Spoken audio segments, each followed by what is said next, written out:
We have an extremely high-powered panel this morning with four of the greatest strategic minds working today.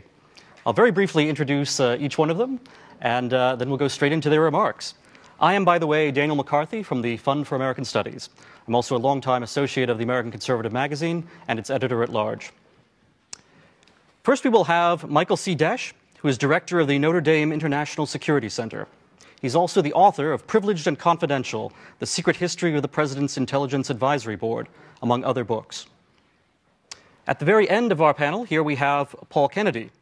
He is the J. Richardson Dilworth Professor of History and also Director of the International Security Studies at Yale University. He's the author, of course, of The Rise and Fall of the Great Powers, which is a classic that is now celebrating its 30th anniversary in print. Also, the author of a great classic of strategic thought is John Mearsheimer. His great book is, of course, The Tragedy of Great Power Politics, and he is the R. Wendell Harrison Distinguished Service Professor of Political Science at the University of Chicago. Last but far from least, we have Christopher A. Preble, who is Vice President of Defense and Foreign Policy Studies at the Cato Institute. He is the author and editor of several books, including The Power Problem, How American Military Dominance Makes Us Less Safe, Less Prosperous, and Less Free. Mike, we'll start with you. Great. Thanks very much. I want to make some very brief remarks on the future of great power politics in the Jacksonian moment. And I want to make 3 points in about 5 minutes. One is, I think we're in a Jacksonian moment in terms of U.S. foreign policy. Two, Jacksonianism and realism are kissing cousins, but they're not husband and wife.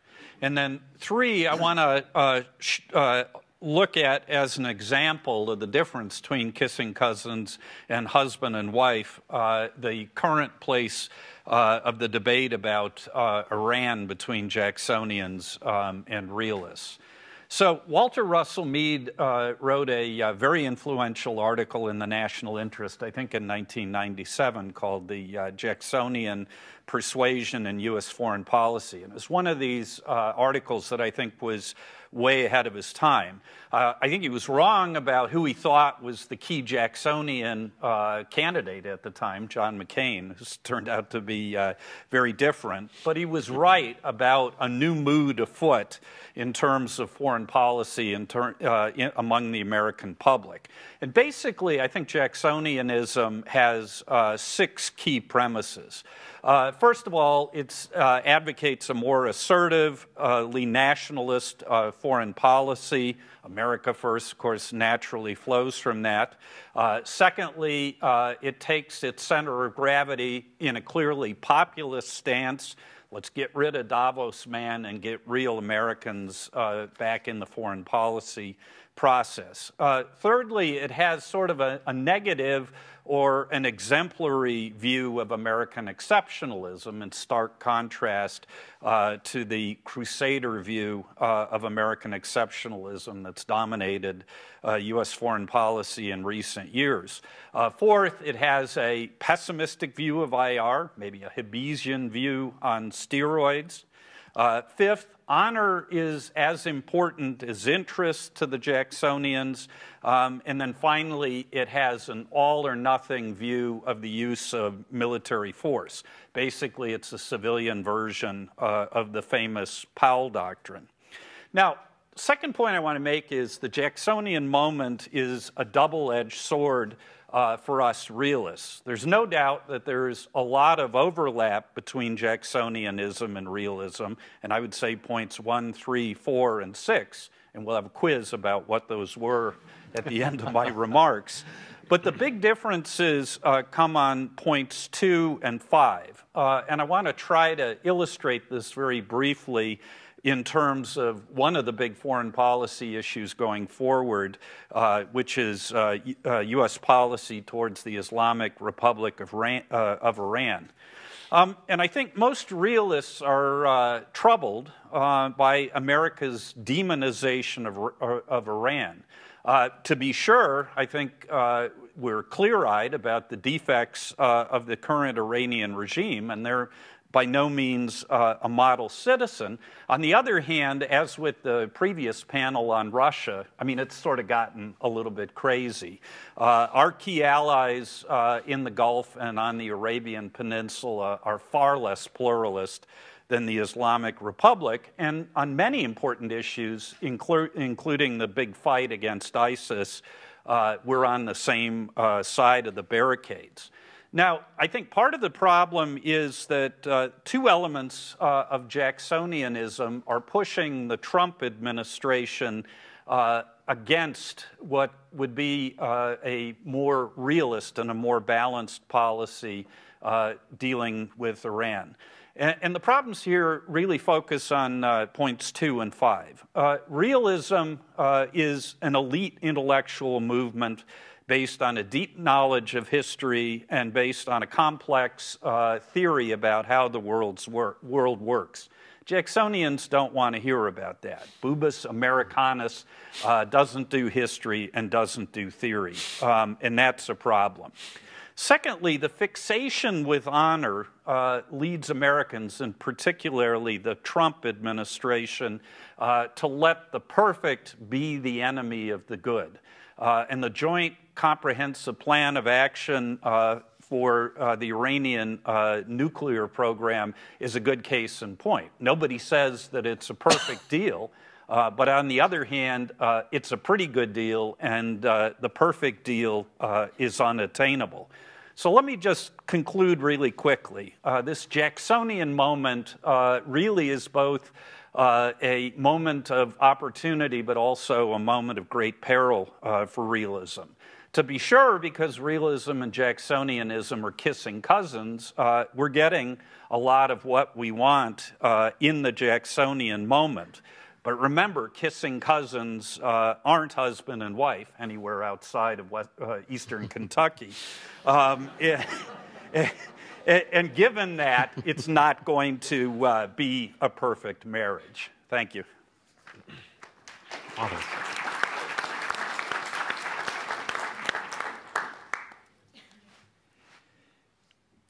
So the session is the future of great power politics. I'd like to make 4 points, ladies and gentlemen. The first is just to pick up on those words, great power politics. It does seem to me we are back, if we ever were in a unipolar world, but we are back in a multipolar world. We are looking at, surely at Bismarck came back, he would say, looking across the globe, that we have 4 large great powers. We have the United States, we have Russia, we have China, and we have I think we have to recognize it, India. And 3 of those great powers are regional great powers, and one of them, us, declares that we are global great power as well as a regional great power. I like our being reminded of the special sphere of influence we have in the Monroe Doctrine area. But so we have to think that this world in the future and now is one of 4 big guys. And I'm sorry for that gendered remark. But that's the way I do see it. And if we think that it's one in which we have a particular specialness, we have a larger role, then it's just, that to me is the unreal part of it. To get real would be to see that we are in a world of 4 large powers and also some other significant players like Iran and increasingly, say, Indonesia, who will not want to be pushed around. In this world, I think we will not see a Europe, except in economic terms, being able to play a big power role or a great power role. The fissions there are too great. So that would be the first aspect of a realist understanding of great power politics. The second would, and the third that I'm going to mention, would be about the United States itself as one which claims to be different from all of the other powers.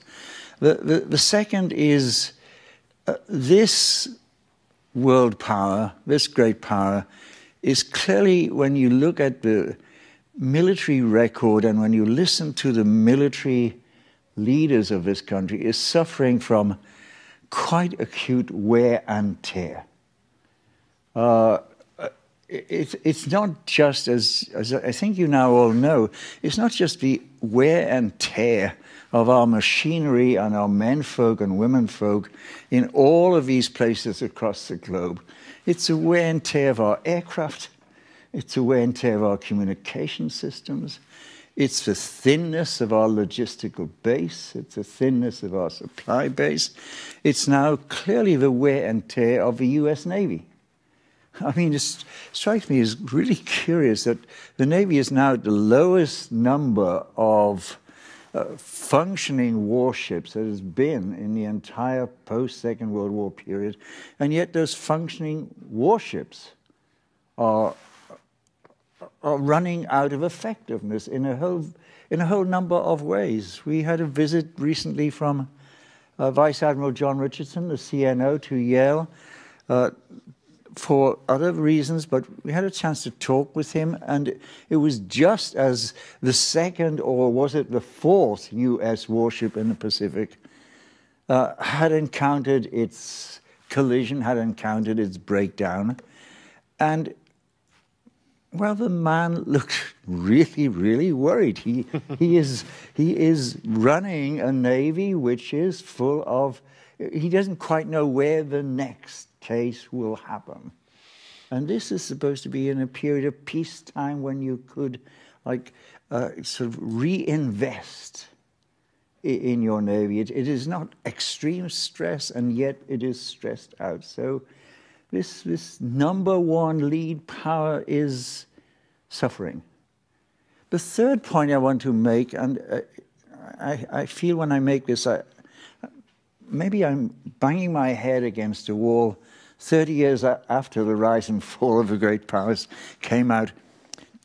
We live in an age of, and in this city, we live in an age of fiscal amnesia unknown to history.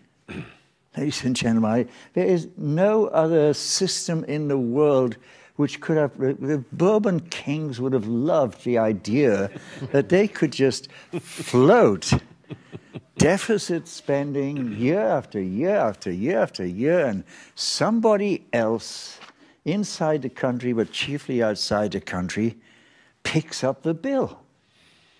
And the historian in me says, how long?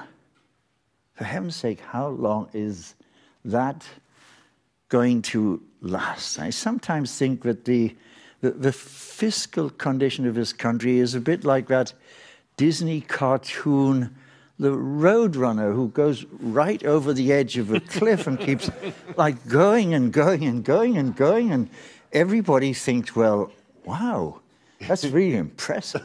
But we don't have wings. We don't have long-term sustainable fiscal wings. Surely we don't.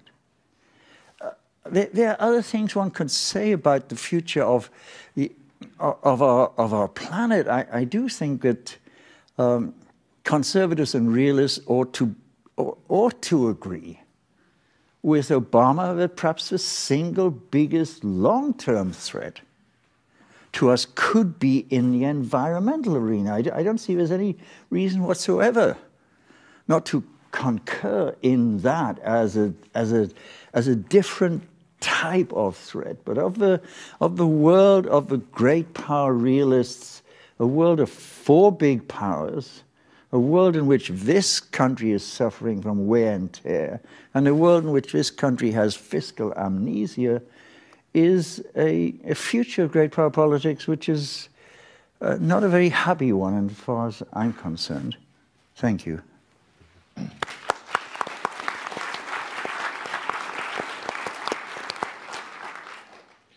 I wanted to talk about the subject of the relationship between realism and restraint and how that applies to great power politics. And I want to proceed with three different parts of the talk. One, I want to talk about realism and what it has to say about great power politics and restraint. Then I want to talk about the post-Cold War period, and then I want to talk about the future. So let me start off by just talking about realism and restraint in theoretical terms. The key thing to understand about realism is that it's a theory of great power politics. It's all about the relationship between the great powers in the system, because realists believe they're the most important actors. And actually, almost all realists believe that minor powers don't matter much at all.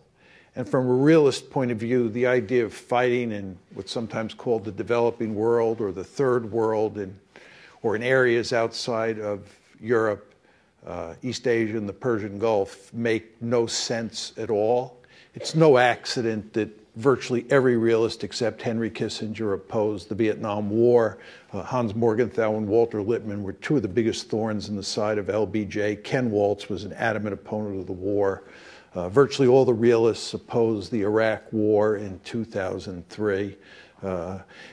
Just stay out of the third world. And it's an argument to just stay out of the third world for two reasons. One, it just doesn't matter strategically. And two, you get yourself into a heck of a lot of trouble. You end up jumping into quagmires. Think of us in Vietnam, think of the Soviets in Afghanistan, and so forth and so on. Second part of my talk, let's talk about the post-Cold War period, pretty much up to the present. If you believe, as the vast majority of people do, that we lived in a unipolar world, or we have lived in a unipolar world, there is by definition one great power in the system. And if there's only one great power in the system, you can't have great power politics, because you need at least two great powers to have great power politics, right? So it's no accident that realism has not held much sway since 1989 or 1991, pick your date, because the United States is the sole pole. Well, from a realist point of view, given the fact that you have one great power and no great power politics, and number two, the developing world or these small countries don't matter much for strategic reasons, you should have had an enormous amount of restraint. All of this is to say that the realism arrow and the restraint arrow are pointing in the same direction. But of course, we know that that is not what happened, and that's in large part because the United States is a country that has liberal imperialism hardwired into its DNA. And in a world where there's a sole pole, and that sole pole is liberal America, it's going to turn into a crusader state almost overnight. And that's what happened. But the realists and the restrainers were on the same side of the debate, and both were pushing to limit the efforts of the crusader state. Now, the question is, where are we headed?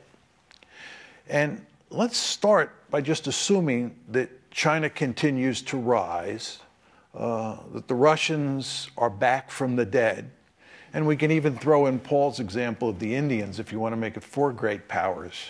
But either multipolarity has arrived or it's about to arrive, but it's largely irrelevant for our purposes. The point is, once you're in a multipolar world, great power politics are back on the table, and realism becomes more relevant. So I think given the fact that China is likely to rise over time, the Russians are not likely to go back into chaos as happened in the 1990s, that great power politics is on the table in the future, and realism will have real relevance. The question is, what does this mean for restraint? And I think you can make a good argument that the realism arrow and the restraint arrow stand a good chance of pushing in opposite directions. And the main reason is that if China continues to rise and become really powerful, it will try to throw its weight around in East Asia in ways that will almost certainly cause the United States to put together a balancing coalition to try to contain it, much the way we did with the Soviet Union during the Cold War. You can already see evidence of this happening in terms of how the Chinese talk about the South China Sea, the East China Sea, Taiwan, the Korean Peninsula, and so forth and so on. There are all sorts of friction points there. China has declared that it is not a status quo power. It is bent on changing the status quo in East Asia, and the United States, as you all know, is not going to tolerate that. And the pivot to Asia is what that's all about. Well, if that happens, there's not going to be a lot of restraint.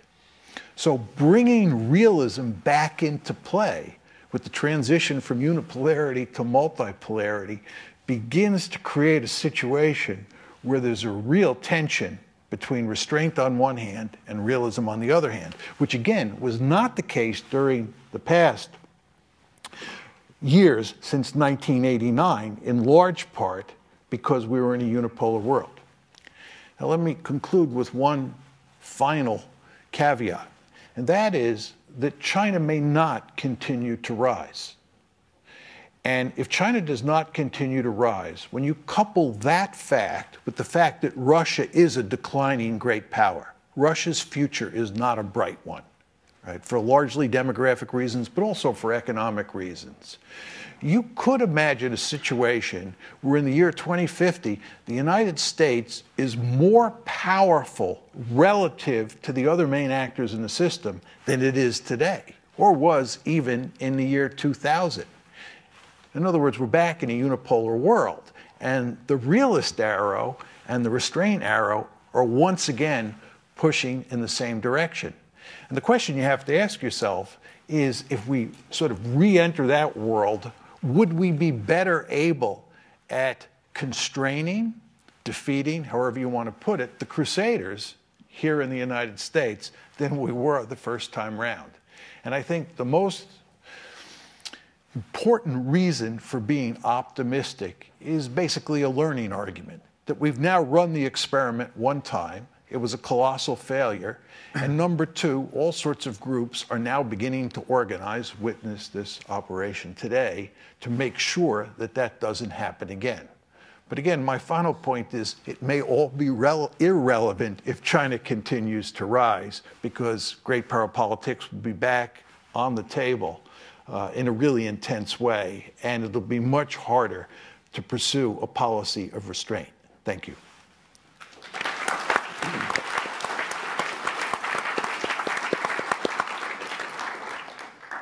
Thanks. One of the dangers of appearing on being the fourth person on a panel with Mike Desch, Paul Kennedy, and John Mearsheimer is they will inevitably say something that you had planned to say, and they will say it way better than I ever could have said it. All right, so I want to put that on the table right out of the gate.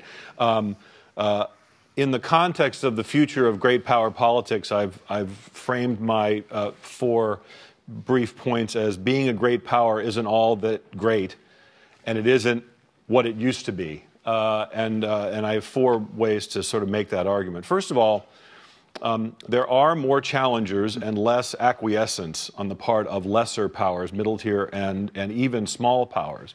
Now, insurgents and insurgencies and resistance is not new, hardly, but insurgents with access to technologies that used to be exclusively the province of states are new, fairly new. And I think that explains why it is that it's harder to be a great power than it used to be, because you're going to face more capable resistance than in the past.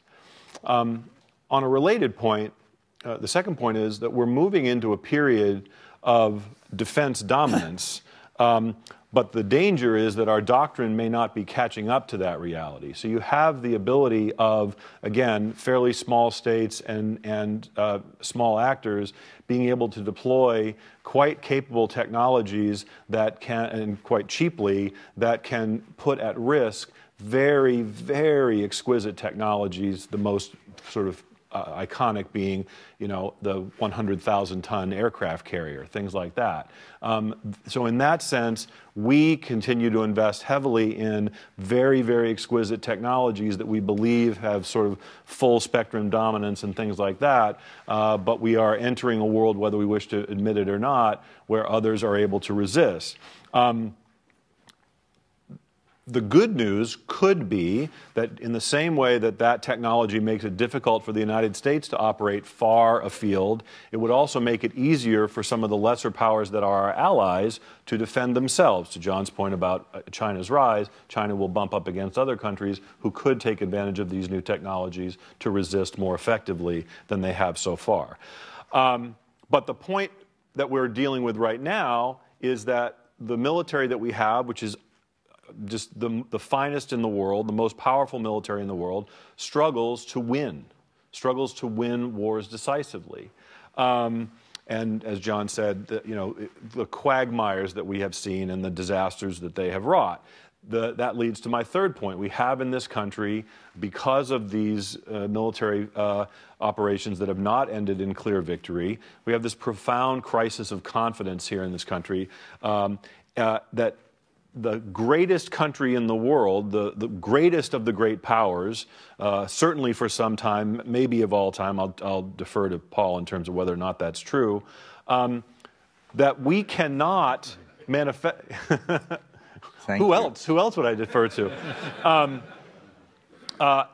And so because we've come to this realization that we cannot win wars decisively, even though we have this exceptionally capable military, it manifests itself in a search for scapegoats. That there must be some other explanation for why it is that the greatest country in the world is not able to win these decisive victories over tiny, weak, feckless enemies. What are those, what other explanation can there possibly be? And the scapegoats include those among us who are not like us, who do not look like us, who do not come from where we come from. And I think we see that manifesting itself almost daily. And my fourth point, somewhat related, is I'm in the threat deflation business. Among the books that I've edited or written over the years, one of my most recent is called A Dangerous World, co-authored with my friend and co-editor John Mueller, in which we spend a lot of time sort of diminishing the threats that people say we should all be worried about. But the more I think about this, I do think there is a real threat that is a genuine challenge to this great power, and it's us. It's the people in this country. It's our inability to deal with problems that are clear to anyone who cares to look at them, and yet we refuse to deal with them. The fiscal amnesia that Paul talked about, right? We are apparently incapable of dealing with obvious challenges in a timely way until, I guess we assume, the situation has to get much worse before we'll ever actually fix it. I just checked this morning. The latest estimate on the tax reform proposal that was put forth yesterday will add $1.5 trillion to the deficit over the next 10 years, $1.5 trillion. Well, I guess once you're in the habit of spending into the many trillions of dollars of debt, what's another 1.5 trillion among friends? But I mean, this is a serious point, right? If we are not willing to take on this challenge now, when will we do it? And my last point, I think the reason why we are incapable of dealing with problems here at home in a timely and effective manner is because we are living in not one country but several countries. I go to the gym, not as often as I should, you can tell, but I go to the gym sometimes. And at the gym, there are three shows sort of routinely displayed simultaneously. ESPN, which I'd much rather watch, CNN, and Fox News. On CNN and Fox News, on the same day, at the same instant, are almost never talking about the same story. And when they are talking about the same story, you wouldn't know it. Right? This is a problem, right? Now, there is a solution to this problem, which the founders anticipated, and Bill Lynn talked about it in the current issue of the American Conservative, which is federalism, right? We can all sort of go off to our happy places, and we can be surrounded by people who are just like us, and we can let live the others in our large country, covered by the sort of tolerance inherent in federalism. But I worry about that and about our ability to continue to be a great power sustained by this steady erosion of a common sense of American identity. So I'll leave it with that.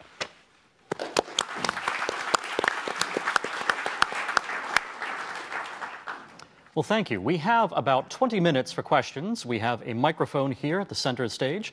Please come down and queue up. And I'll kick things off maybe by making an observation and then lobbing a question at our panelists. My observation is that we've had a fascinating range of analysis here as to what kind of great powers environment the United States occupies. Paul Kennedy has made the case that we are already in a world of emerging great powers, India, China, Russia. Chris Preble at the very end made the case that, in fact, even if you have a relatively few great powers, small powers are now capable of inflicting great harm on a great power like the United States. And then, of course, John Mearsheimer said that really there's a binary that is the most important thing, the question of whether or not China rises to prominence. But it seems to me the one thing perhaps all the panelists agree on is that the United States is one great power.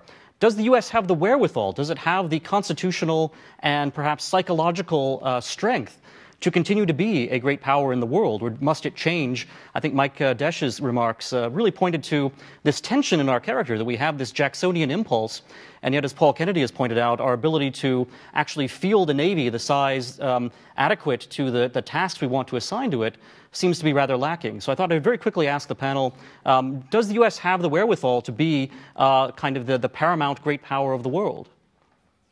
Is it realistic for us to expect that the unusual period from 1993 until recently would continue forever? I mean, I think the big fallacy of American politics, a bipartisan fallacy, has been to believe that this unprecedented period that came about as a result of the collapse of the Soviet Union would continue forever. And I think a lot of the mistakes that we've made along the way have been in our effort to perpetuate a system that's highly unnatural. I think there's no question that the United States has been since at least 1900 and will continue to be a great power in the future. The only interesting question is just how powerful that state will be and how smartly will it behave. Right, and what will it do with that power? I mean, one of my favorite lines from the book that was making the case for a continuation of primacy in the mid-2000s, Michael Mandelbaum's book, The Case for Goliath, Michael admits, perhaps a bit too candidly, that our ability to sustain our posture depends on the American people not scrutinizing it too closely. And it's almost a direct quote. And I think it was not so unreasonable for Michael to write that in 2006 or 2007, because precisely for the reasons that John just said, that the American people didn't scrutinize it very closely. We were able to sustain this without much effort. We were able to do so without sort of realizing the trade-offs and the opportunity costs as we went along and did that. But it's much easier to do that when you're accounting for 40% of the global GDP as opposed to when you're accounting for 21 or 22% of global GDP. It's just going to get much harder to sustain this over time and expect the American people to tolerate greater and greater burdens to sustaining that kind of global posture.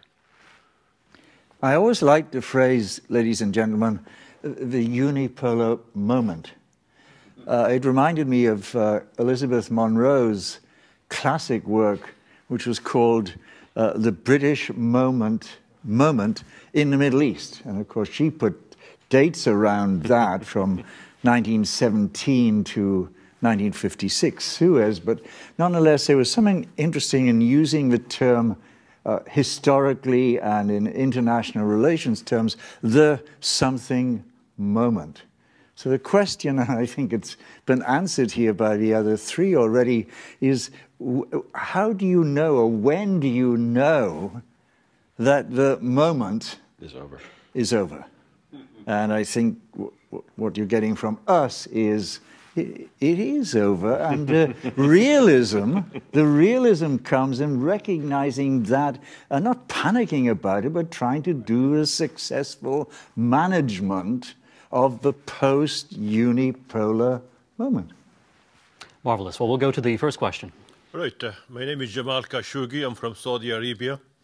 The Arab world hardly was mentioned, even though it should be important or still important to the United States in the form, the things we export, oil, radicalism, and refugees now. And you should be concerned with the three. Three of the countries in the Arab world are in total chaos. They are in civil wars, and there is hardly an American intervention. There is no regional power that is able to stop the chaos on those three countries. How can that be changed? How can the great power get interested again in a crisis as serious as that? Three countries falling apart: Libya, Syria, and Yemen. Thank you. Thank you.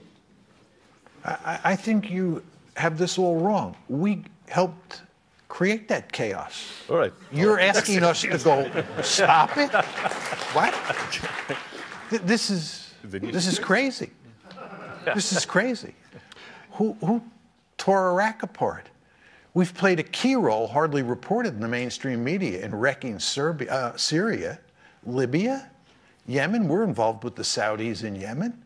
We're refueling their aircraft, giving them bombs, supporting them diplomatically. The United States has been the principal source of this murder and mayhem in the Middle East. Thank you. Yes, my name is Cammy Butt. I'm with the Pakistani Spectator, and I want to give the example of American conservatism foreign policy. It was in 1973 when Indira Gandhi occupied East Pakistan, and then Indian generals were ready to take over West Pakistan, that is now.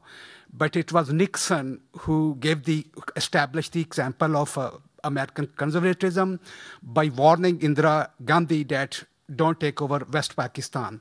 The current Pakistani Prime Minister is graduated from this school, and he has same kind of vision of bringing America and Pakistan closer to each other.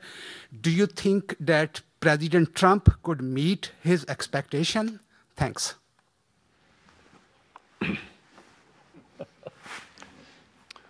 As a fellow GW alum, I'm glad to learn that yet another international statesman came from this school. I think that, fairly or not, right now, the U.S.-Pakistan relationship is defined by the war in Afghanistan, America's longest war. President Trump alluded to it in the speech in August. So again, fairly or not, the ability of the United States, of President Trump to work constructively with the Pakistani government, I hate to say it, is going to begin and perhaps end with whether or not the president feels that we're getting the cooperation we need in Afghanistan. I think he approaches that from a fundamentally flawed perspective, but I'm just trying to explain what I think is likely to occur. I agree. Really good program. My name is Gerald Scott, 40-some odd years in the State Department. If you're looking for realists somewhere in the system, surely you need to look to the State Department. Ambassador Matlock and his detailed analysis of what was Russia is not alone. But it gets very little support from the larger world. This panel, for example, has hardly, not this panel, all three have discussed the Pentagon and declining capacity of the Navy. Nobody has mentioned the State Department. We have no weapon systems. We simply have intelligent people who have been in touch with the contradictory, gritty realities of the exterior world and who are there to be exploited by a government and a people who, for the most part, ignore them. It is being, to a great degree, destroyed by the present administration. The senior levels of the department have, in many cases, vanished in the past 6 months. If the same equivalent levels had vanished from the Pentagon, there would be outrage and calls for examination. There is silence on the part of the intelligentsia and the press in this matter. I do ask you to reflect on this. It is the Department of State, analysts in the agency, people in the Pentagon who are trying to deal with the realistic understanding of the world and who are not being supported. Thank you. So I think the key issue that you raise is that the tool of diplomacy in our statecraft has been blunted quite a bit in recent years. And the previous questioner's comment about the Nixon administration led me to reflect that Nixon and Kissinger were practitioners of diplomacy. They didn't always use the State Department, but their vision of statecraft was more than just military force and instruments like that. And maybe what realism could bring back to the table would be to point to realist practitioners who use diplomacy as a force multiplier, as I think one of the positive legacies of the Nixon period would certainly be that. Can I say, I'll weigh in on this. I'm allegedly a diplomatic historian, or at least I started out that way, and so I actually read, the red-volumed Frus for many years. I knew what diplomats did. But I have to confess that I am genuinely puzzled by the different reaction that proposed cuts to the State Department budget elicit from my fellow citizens. If, in fact, the Trump administration were to suggest 30% cuts in the Pentagon, there would be wailing and howling and protests like you couldn't imagine. And yet when he proposed that with respect to the State Department, you heard not nearly as much criticism. Some, but not nearly as much. And I think it's just something to, I don't have an answer to this. It's just sort of an observation, and I don't know why that might be. So I thought the gentleman spoke well, and is well said in his remarks and his concern. If, ladies and gentlemen, we are returning to this multipolar world, then that means that it isn't just a single spoke system or United States diplomacy goes out to this or that or the other power. It becomes at least a quadrilateral diplomatic system, in which case we have to understand the way in which the Russians and the Chinese or the Russians and the Indians together will think of how they relate to this country. And if we do not have the trained diplomats and the people understanding the cultural and geographic and other concerns of the other big powers, let alone a whole grade of countries, and I'm sympathetic to the question also from the Arab world. If we do not have good Arabists, if we do not have good Persianists, if we do not have, like Matlock, good Russianists in the future, that's a perilous lack of investment. Could you say that part of the reason why we don't invest as much thought in the State Department as sort of relating to the rest of the world and understanding the rest of the world is the creation of the vast intelligence service that didn't exist, of course, when the State Department was created, and now we assume or hope that the intelligence services will do what we used to expect of our diplomats. Is that at least part of the explanation, Paul? Fair to say it. But how could anybody in the intelligence world be like the American ambassador in Moscow or the American ambassador in Beijing? Right. Perfectly open. Please, Paul. If I could just add one thing, though. I think our notion of what diplomacy is all about has changed pretty fundamentally. Used to be that diplomacy was about talking with your enemies. Today, diplomacy is a gift that you bestow on people you think are like you or are on the right side of the fence. And that change, I think, has undermined the utility of diplomacy. Just one very quick point. We still do believe in diplomacy. It's called big stick diplomacy. Akash, I'm a senior at GW. In this week's Time magazine cover, Ian Bremmer claims China won blatantly. Ian Bremmer obviously has studied IR, though he's not a theorist in practice. And a big part of that he alludes to is the influence in Africa. And my question, the way China had a series of investments, and that's helped sort of increase their power and make them a more contender in this multipolar world. My question is it in the United States realist or restraint? Is it in its realist interest to engage directly or indirectly in Africa in terms of investments or directly militarily? Or is it better off to just maintain the restraint that we've sort of exhibited in the past decade? I'll take a quick stab at that.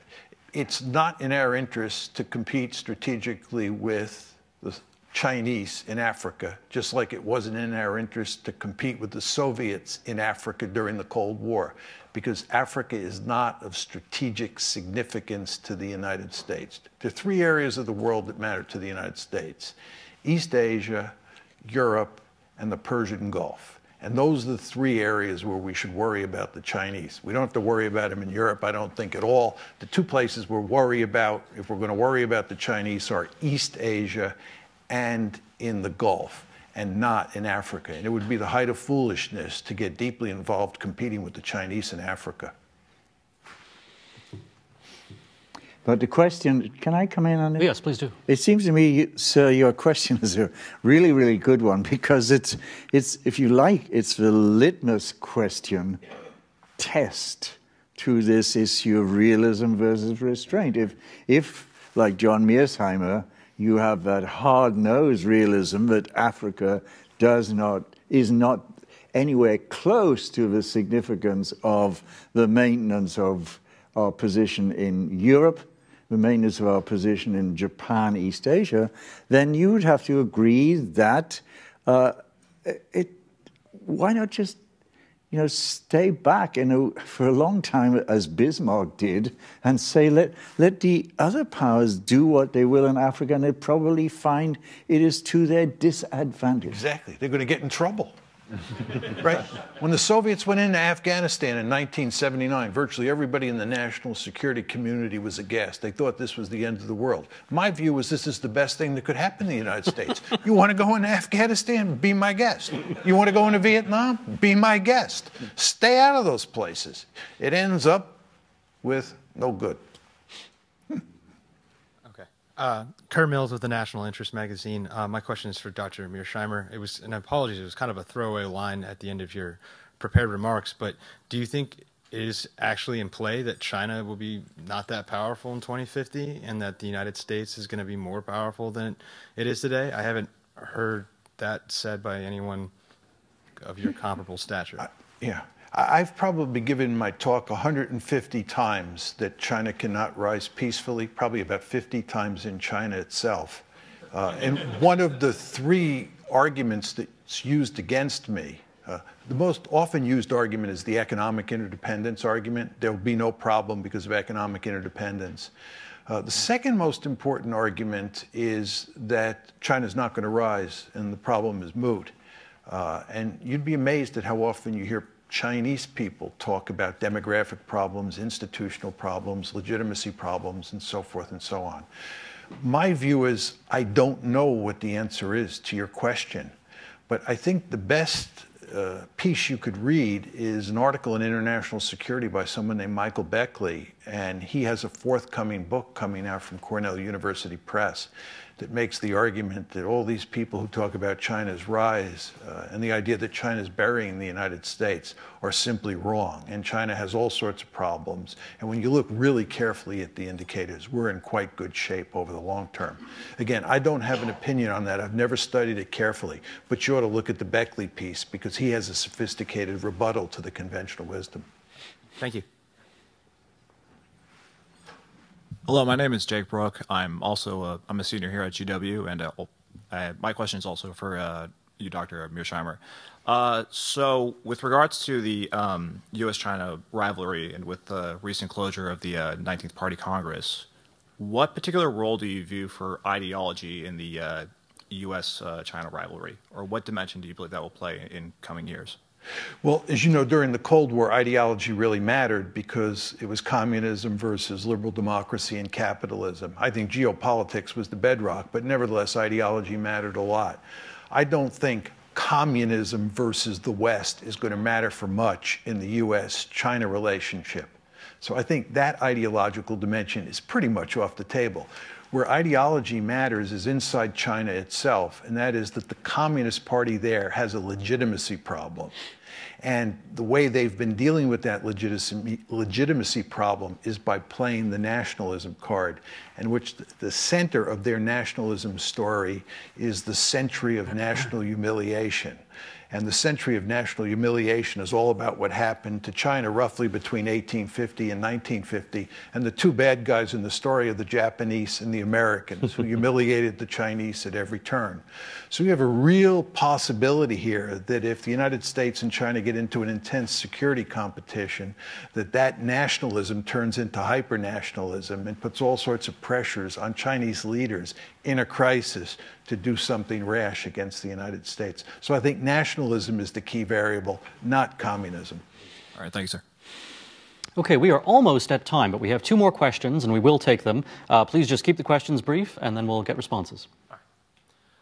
My name is John Whitehead. I'm with the Consistent Life Network and a GW alum. Professor Desch talked about the relationship between Jacksonianism and realism. A question about the other side of things. Where is the overlap between realism and the political left, or the more traditionally peace, for lack of a better term, oriented constituency? Thank you. Yeah, that's a should we take the questions or?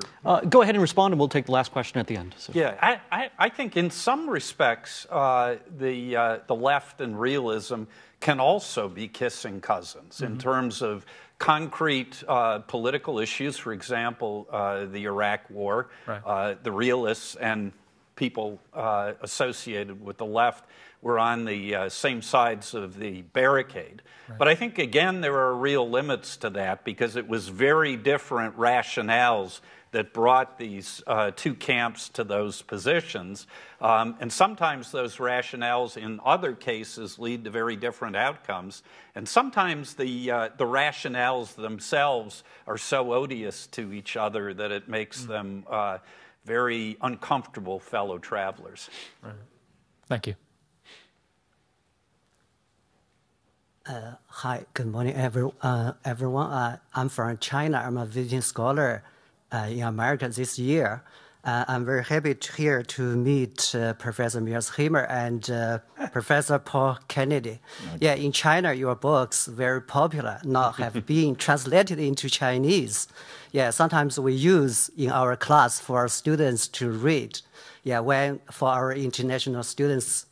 Yeah, so here I have two questions. First, for Professor Mearsheimer, yeah, just now you say if China continue to rise, the world will return to true power politics. Yeah, the great power politics. Yeah, so do you think now China and the U.S. were going to fall into Thucydides' trap? Yeah, first question for Professor Mearsheimer. Second for Paul Kennedy, Professor Paul Kennedy. Yeah, when in my university I ever teach American foreign policy, we use the textbook, for America, the great power in the world, or superpower in the world. In 20th century, it's American century. And in the 21st century, it's American century or China century. What's your opinion? Thank you. You want to go first? I have a couple of remarks. Thank you for that wonderful lead-in. May I say that if you look at, as my students have told me, my Chinese students have told me, that the Chinese translation of the rise and fall of the great powers has in a translator's note, it says various parts of the text have been a little bit corrected because it seemed to us that the revered Professor Kennedy did not fully understand the principles of Leninism, Marxism, which suggests actually that Professor Kennedy knew too well what the principles of Leninism, Marxism were. So you just put your finger on the big debate, China versus U.S., or China's number one versus U.S. is number one. May I just offer one thought to the audience as we close now? You know, it could well be, John Mearsheimer, that China stumbles, and it could well be that the United States stumbles. There's nothing inherently wrong with that.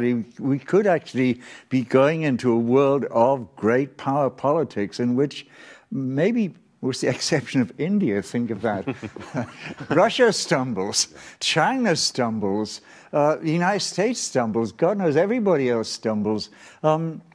It's possible we could go into that this. What I'm saying is that this question about who will be number one or whose century is it could be very much a wrong question. The question could be whether there's a kind of coherent world order and great power relationship, or a set of frazzled relationships between a set of frazzled great powers.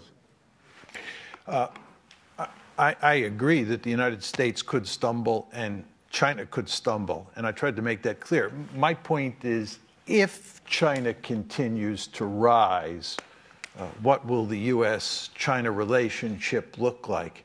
And I don't think of it in terms of whether it's America's century or China's century or who's number one or who's number two. Right. My question is, what will China try to do if it continues to rise with all the attendant military power that comes from that?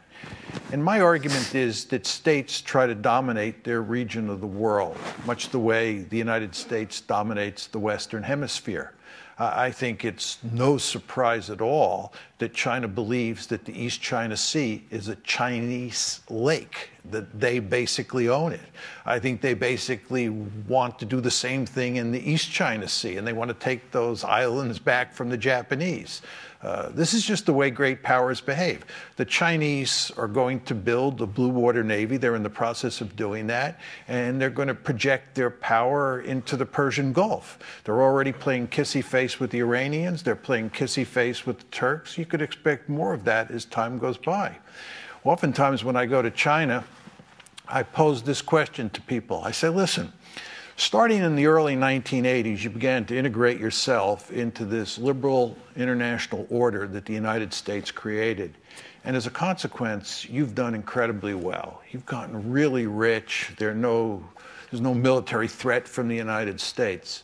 Why don't you just accept the fact that we run the world and sit back and relax and let us pay all the military costs of keeping the order in store, right? And just continue to get rich and rich and rich, and there'll be no security competition, and everybody will live happily ever after. I have never met a single Chinese who accepts that proposition. And what they want to do is they want to have their own blue water navy. They want to control their own sea lanes. They'll tell you time after time that the international institutions that now dominate in the world were largely created by the United States, who wrote the rules. And what they'd like to do is now begin to throw their weight around in terms of rewriting the rules to increase their influence. I don't blame them one bit. This is the way the world works. If I were in Beijing, I would want to dominate East Asia. And by the way, I'd want to have my own Monroe Doctrine, and I'd want to push the Americans out beyond the first island chain, then I'd want to push them out beyond the second island chain. As a good American, I don't want the Soviet Union and the Cold War, Nazi Germany, Imperial Japan, interfering in the Western Hemisphere. From an American point of view, this is our backyard, and no distant great power is allowed in it. Well, my mother taught me when I was a little boy, what's good for the goose is good for the gander. So if we can have a Monroe Doctrine, don't you think they're going to want to have a Monroe Doctrine? Don't you think they're going to want to dominate Asia? Don't you think they're going to want to project power into the Persian Gulf just the way we do? They get 25% of their oil from the Gulf today.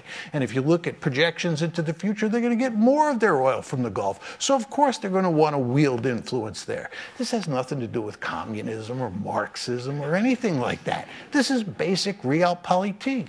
And in international politics, because you live in an anarchic system where there's no higher authority that can come to your rescue when you're in trouble, you want to be really powerful. You want to dominate your region of the world, and you want to do as much as you can to control the resources coming out of places like the Gulf. So, John, let me ask you, though, why a world like that between the United States and the Soviet Union would be incompatible with restraint. I mean, it sounds like the history United of States and the Soviet Union? No, you mean China. United States and China. It sounds like the world of the United States and the Soviet Union, which, led the United States and the Soviet Union to be fairly restrained. I mean, Vietnam was the exception rather than the rule. Well, restraint is different than restrained, right? The United States did not pursue a policy of restraint during the Cold War, in large part because it was bent on containing the Soviet Union. And the Soviet Union, because of geography, was an East Asian power, European power, and it was adjacent to the Persian Gulf. So we contained them in all three areas. And that's not a policy of restraint? We debated the alternative, rollback, and concluded we weren't going to do it. No, I don't think we had a policy of restraint during the Cold War. And what I'm saying is that I fear that if China continues to rise, we will not have a policy of restraint vis-a-vis the Chinese. And as I just said, I think that will have global dimensions to include the Persian Gulf. We are just about at time, but Chris Preble hasn't had a chance to speak on this. No, I could watch Mike and John do this all day long, as a matter of fact. Very good. So no, we'll leave it there. Well, I'd like to thank our panel, and please stand by for some closing remarks from Robert Murray. Thank you. Thank you, gentlemen. That was most enlightening, and thank you, all of you, for coming. We're very, very pleased. I have to say that based on these presentations today, I feel better. I don't quite know why. So I think that argues for another one of these events in a year. So see you then. Thank you for coming, and have a good day.